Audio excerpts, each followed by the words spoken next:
Charlie Clover's star filly Flowerhead, who was second at the Royal meeting, started. I suppose she came to you via the breeze ups when Amo purchased her, but prior to that, she did go through the ring at this Somerville sale.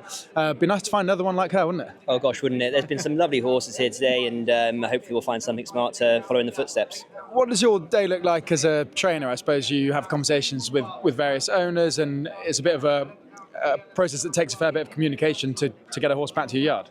100%. I mean, this is the way they structured it this year. Coming back to one day works quite well for us. We've had Sunday and Monday to do a proper look round, and then really condense a nice list that we believe in, put it forward to the correct people, and then try and follow that process through. But it's you find, I think, with those days, there's something like book 1, 2, and 3 when it's backing up really fast. It's very happening, very much fast pace, and this sale, I feel like you can make it happen a bit easier in terms of communicating with the owners and the vendors and getting it right. I suppose every owner is different, but some owners may really want your perspective on what horse you'd like, and maybe others want to have more of an input on what they'd like to buy. Would that be fair? Yeah, 100%. Some owners won't need you at all, and others will rely completely on you, and then there's everything in between. Plenty of owners have their own bloodstock agents, and you'll communicate with them and have a little bit of liaisons. And some will just let you buy what you think is nice and go from there. Is there a certain type of horse you're looking for?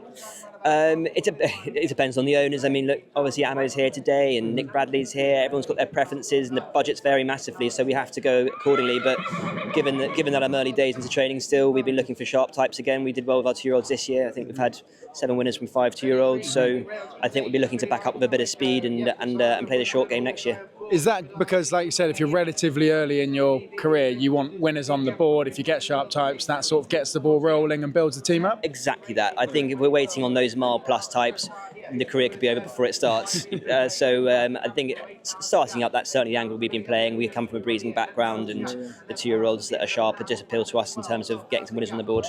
Do you enjoy that precocious type of horse? I love them. Yeah, it's my favourite part of the job. These 2-year-olds have been amazing, and they were a really cheap set we had this year, and they've all won. So it's been amazing fun having them out early doors and winning those races. You reflected on some of your successes. I know the season's not quite done, but how's the year gone for you?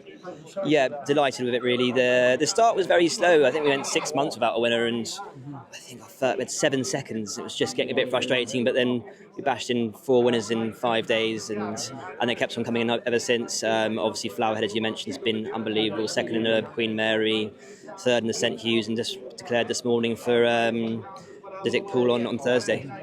We spoke about Flowerhead before, and although she was 100 to 1 price, you had a fair bit of faith in her from her work at home, didn't you? Yeah, we really liked Flowerhead. I mean, we discussed this out in Italy, didn't we? To some extent to early hours of the morning, but she was a really nice model. Kia bought her superbly well for 35,000. We liked her a lot going into Chepstow on ground she didn't love, and 100 to 1, I think most of the Amo team were happy to have a flutter each way, and she really delivered. I mean, that day was very special. Colin Keane looked after her beautifully in the early phases where it was all happening a bit fast, and she came home so strong. So hopefully we can find some similar form on Thursday. Best of luck today with hopefully adding to the team and for the rest of the year, and we look forward to following what happens next year with some of these sharp 2-year-olds. Brilliant. Thanks so much, Frankie. Cheers.